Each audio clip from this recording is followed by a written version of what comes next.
Hi viewer, நான் உங்கள் doctor Kumar பேசுகிறேன்.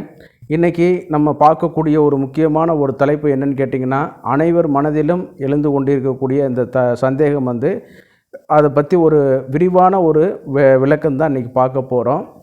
பொதுவாக பருவம் அடைந்த ஒரு வயதினர் தனது நண்பருடைய பார்க்கும் பொழுதோ அல்லது வேறு ஏதேனும் ஆபாச படங்கள் பார்க்கும் பொழுதோ இந்த மாதிரி பார்க்கும் பொழுதோ அவர்களைப் போல் நம்மளுக்கு ஏன் உறுப்பு இந்த மாதிரி சிறியதாக இருக்கும் அப்படிங்கிற மாதிரி அவங்க கற்பனை பண்ணி நினச்சிக்கிறாங்க.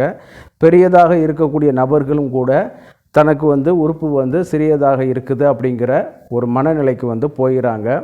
இதுக்கு காரணம் என்ன அப்படிங்கிற தெளிவுபடுத்தும் போது பார்க்கும் பொழுது தான் இந்த வீடியோவை பண்ணணுங்கிற ஒரு நோக்கம் வருது.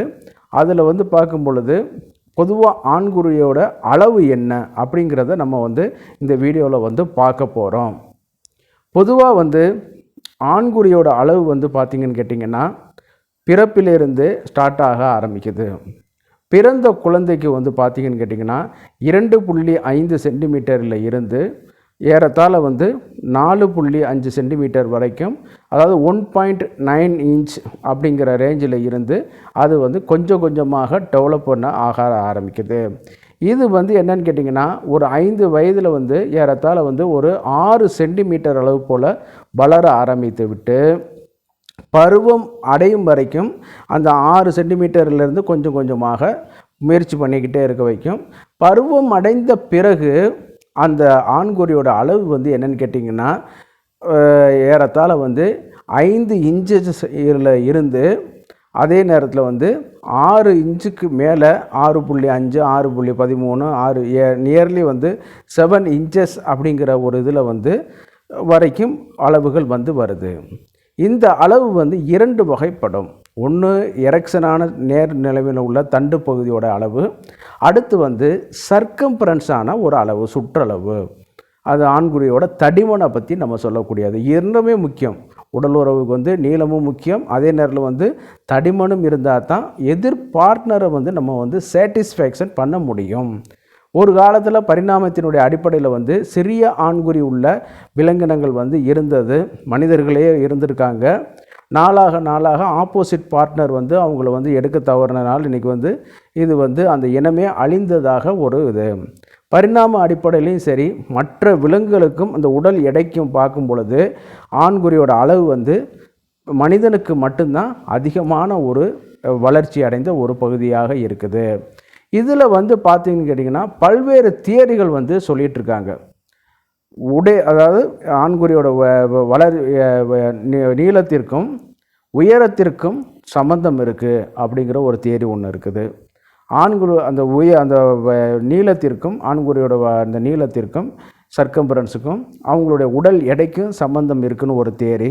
இன்னொரு தியரி காலுடைய இதுக்கு பாதம் இருக்கு இல்லையா, அதுக்கும் ஆண்குறியோட அந்த நீளத்திற்கும் தொடர்பு இருக்குன்னு ஒரு தியரி சொல்லிட்டு வருது. அதே நேரத்தில் பார்க்கும்போது சில இனக்குழுக்கள், அதாவது நம்ம சொல்லி பார்த்து வரும்போது சவுத் ஆஃப்ரிக்கன்ஸ் மேல்ஸுக்கு இதாகிட்டே இருக்குது, பெருசாக இருக்க வைக்கிறதுக்கான ஒரு இது இருக்குது. தான்சானியாவில் பார்க்கும்போது பார்த்திங்கன்னா 4.9 இன்ச்சஸ் தான் இருக்குது. கொரியனில் பார்த்திங்கன்னு கேட்டிங்கன்னா 5.1 சம்திங்க்கு கீழே தான் இருக்குது. அப்படிங்கிற மாதிரியான இனக்குழுக்களுக்கு இது கொண்டு வர்றாங்க, ஒப்பிட்டு கொண்டு வராங்களே ஒழிய இது பார்க்கும் பொழுது ஒரு கம்பேரிசன் தானே ஒழிய ஒரு அறிவியல் பூர்வமான ஒரு இது கிடையாது. நம்ம பார்க்குறோம் சவுத் கொரியன்ஸ் இந்த மாதிரி பார்க்கும்போது லென்த்து இருக்குது அப்படின்னு சொல்லி பார்த்தோம்னா எல்லாருக்கும் அப்படி இருக்குதான்னு சொல்லி பார்த்தோம்னா அப்படியும் கிடையாது. அங்கேயும் சைஸு குறைவான நபர்கள் இருக்கிறார்கள். அதே நேரத்தில் கொரியன்ஸில் 93 ஆர் அந்த காலகட்டத்தில் எடுக்கக்கூடிய ஒரு சர்வேயில் பார்க்கும் பொழுது 5 சம்திங் தான் இருந்த வளர்ச்சி அதற்கப்புறம் 5.9 வரைக்கும் இன்ச்சஸ் வரைக்கும் இது வளர்ந்து ஆரம்பிக்குது. நான் சொல்கிறது இப்போ இன்ச்சஸ் கணக்கில் சொல்கிறேன். அந்தளவு கொஞ்சம் ஓரளவு டெவலப்மெண்ட் பண்ண ஆரம்பிச்சிருக்குது. அப்போ இது சைஸ் என்ன சொல்கிறாங்கன்னு கேட்டிங்கன்னா வேரி டு ஹியூமன், மனிதர்களுக்கு மனிதர் வித்தியாசமாகிட்டே இருக்குது. நம்ம ஒரு இனக்குழுக்களுக்கு நம்ம சொல்கிறோம், சவுத் ஆப்பிரிக்கா அப்படிங்கிற மாதிரி நாடுகளை நம்ம சொல்கிறோம். பட் அங்கேயே இந்த மாதிரியான சில இதுகள் இருக்குது, குறைவான நபர்கள் இருக்காங்கங்கிறதையும் சில சர்வேஸ் இது பண்ணுறாங்க. இது ஒரு ஒப்பிட்டு சர்வே தானே ஒழிய ஒரு உறுதிப்படுத்தக்கூடிய ஒரு ஆய்வுகள் கிடையாது. அப்போ ஆவரேஜாக நம்ம பார்க்கும்போது இந்த பெனிஸ் சைஸ் வந்து பார்க்கும்போது ஏறத்தாழ 5 இன்ச்சஸ் 5.1 இருந்து 6.3 வரைக்கும் ஒரு ஆவரேஜாக வந்து சொல்கிறாங்க. அப்போ ஏறத்தாழ வந்து 13லேருந்து ஒரு 15 சென்டிமீட்டர் உழைக்கு வரைக்கும் தான் இருக்கக்கூடிய ஒரு இதில் வந்து இருக்குது. அதே நேரத்தில் வந்து ஃப்ளாசிட் டைப்பில் வந்து பார்க்கும்பொழுது பார்த்திங்கன்னா சுருங்கிய நிலைமையில் இருக்கும்போது பார்த்திங்கன்னா அதுவும் சில உங்களுக்கு வந்து மாறுபட்டுருக்கு. ஏறத்தாழ வந்து 3 இன்ச்சஸ்க்கு கீழேயே சிலவங்களுக்கு இருக்கும். சிலவங்களுக்கு வந்து விதைப்பைக்கு உள்ளேக்கே ஆண்குறி முழுவதுமாக இருந்துகிட்டு இருக்கும். இது வந்து டெசிகேட்டர் மசில்ஸோட ஒரு கான்ட்ராக்ஷன்னால அது வந்து இதாகிட்டே இருக்கும். சரி, இதுக்கு என்னென்ன இதெல்லாம் சுச்சுவேஷன்லாம் நம்ம அமையுதுன்னு கேட்டிங்கன்னா, சில நேரம் நீங்கள் வந்து கடுமையான வேலைகளில் இருக்கும்போது இதற்கான சிந்தனையே உங்களுக்கு வந்து இருக்காது.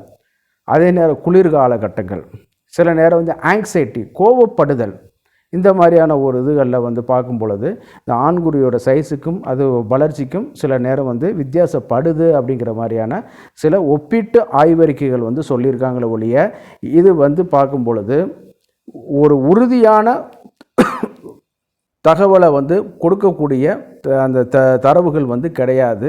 அந்த சர்வேயின் அடிப்படையில் வந்து பார்க்கும் பொழுது 5.1 ஆர் 5.3 இருந்து வரக்கூடியது தான் ஒரு நார்மலான அளவாக காணப்படுது. அதே நேரத்தில் 6.3 வரைக்கும் ஒரு ஆவரேஜ் சைஸாகவே இது வந்து காணப்படுது.